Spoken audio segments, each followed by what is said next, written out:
Kunjungan ke UGM hari ini, kami dari Komisi 9 ingin memastikan bahwa progres dari penggunaan Genos di Indonesia ini dan produksi Genos di Indonesia ini betul-betul berjalan seperti yang pernah kami bahas beberapa bulan lalu.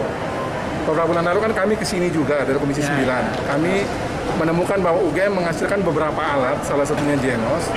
Dan ternyata dalam perkembangan kemudian, ternyata Genos ini yang paling cepat harus dipakai untuk bisa merespon percepatan dari virus COVID-19 di tanah air.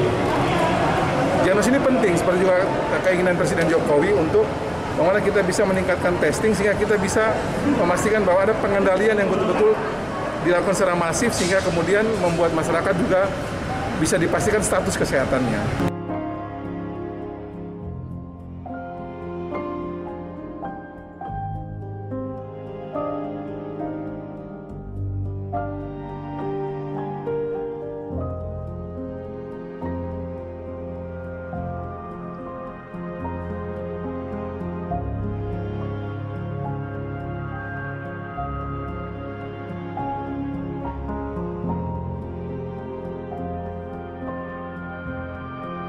Nah, sayangnya adalah seperti tadi kami temukan bahwa ternyata ada beberapa catatan terkait dengan regulasi yang ternyata belum diberikan untuk memperkuat penggunaan Genos. Ada kebutuhan juga anggaran tertentu terkait dengan pembelian sensor. Ada juga butuh kolaborasi dan dukungan dari DPR RI, termasuk juga soal anggaran. Dan tadi sebagai kesimpulan bahwa Komisi 9 memastikan bahwa berbagai hal yang tadi bisa kami bantu itu akan kami dorong secara kuat dari Komisi 9. Seperti yang juga beberapa bulan lalu kami lakukan, sekarang juga akan kami lakukan juga dengan hal yang sama. Jadi spirit dari Komisi 9 seperti dengan semangat Pak Jokowi untuk menggunakan produksi dalam negeri, baik itu obat dan alkes maupun juga itu digunakan dengan baik, akan kami lakukan. Sehingga Inpres nomor 6 tahun 2016 itu melalui salah satu pintu masuk penggunaan Genos ini bisa kami betul-betul dorong secara optimal oleh Komisi 9. Dan kami apresiasi betul karena ternyata karya anak bangsa ini ternyata betul-betul sangat berguna untuk memastikan bahwa status seorang warga negara Indonesia itu betul-betul apakah dia terkena COVID atau tidak itu bisa dipakai dan menggunakan alat ini. Testingnya bisa menggunakan alat ini. Kalau memang dia positif tentu akan dikonfirmasi melalui PCR swab. Tapi alat ini sepertinya swab antigen juga. Jadi tentu ini kami berharap akan nanti ini bisa digunakan secara optimal oleh seluruh masyarakat Indonesia, terutama oleh Kementerian Kesehatan melalui rumah sakit dan puskesmas di seluruh negeri.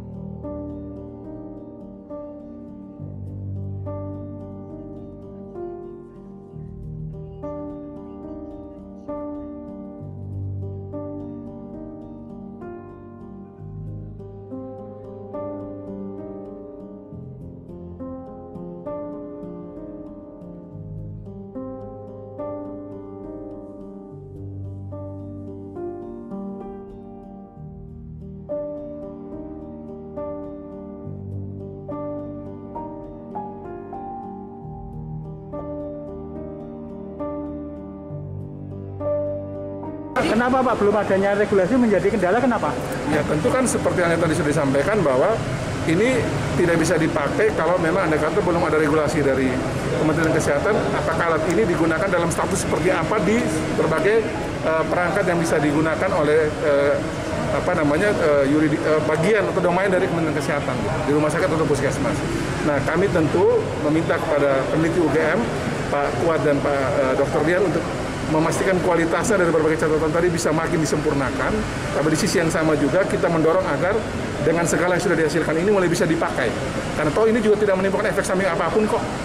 Kita bisa menggunakan juga swab antigen yang juga kita masih belum dicek. Kemudian bisa menggunakan juga misalnya dulu kan rapid test, bahkan kita gunakan juga vaksin yang juga ternyata masih diuji di internasional bahkan di Badan POM. Tapi ini kan juga relatif tidak punya efek samping apapun.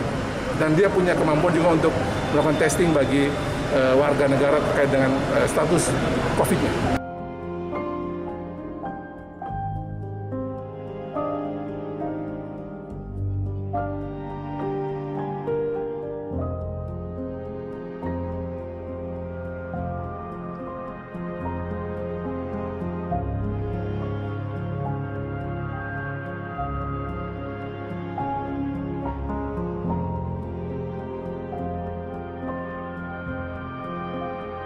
Belum adanya regulasi itu dampaknya apa? Ya, akhirnya kan ini belum bisa dioptimalkan pemakaiannya, termasuk juga karena juga belum ada regulasi ini kan juga akhirnya penggunaannya masih menjadi pada skala terbatas.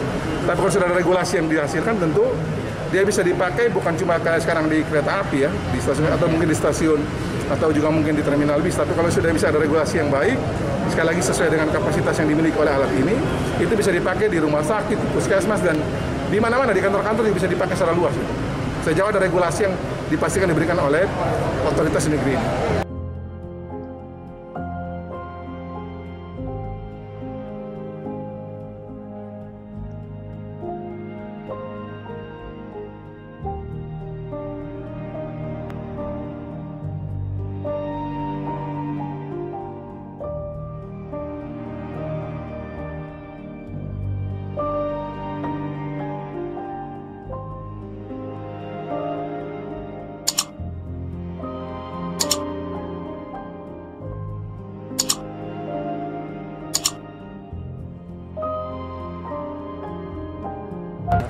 Itu begini, bahwa sampai sekarang tentang Jinus ini yang sudah kita kantongi itu kan izin edar, ya kan? Tetapi untuk bisa digunakan secara luas dan setara dengan alat-alat diagnostik untuk screening, testing, dan lain-lain, itu kan harus masuk ke ekosistem kesehatan, gitu kan. Nah, ini kita Jinus itu belum masuk ke ekosistem kesehatan, sehingga fungsinya itu belum setara dengan rapid antigen, belum setara dengan PCR semacam itu. Nah, sekarang mengapa sudah bisa digunakan untuk ke kereta api, begitu ya. Nah, ini ada surat dari Pak Doni Monardo yang untuk naik kereta api Jinus itu bisa dijadikan sebagai salah satu alat untuk screening gitu.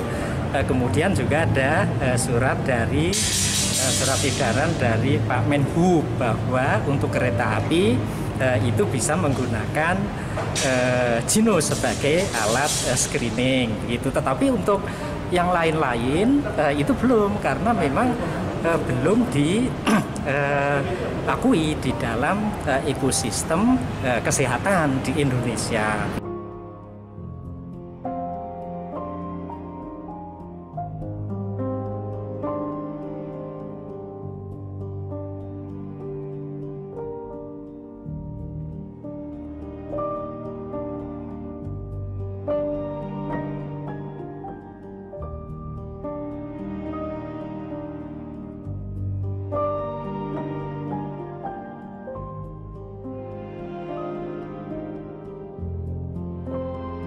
Gitu.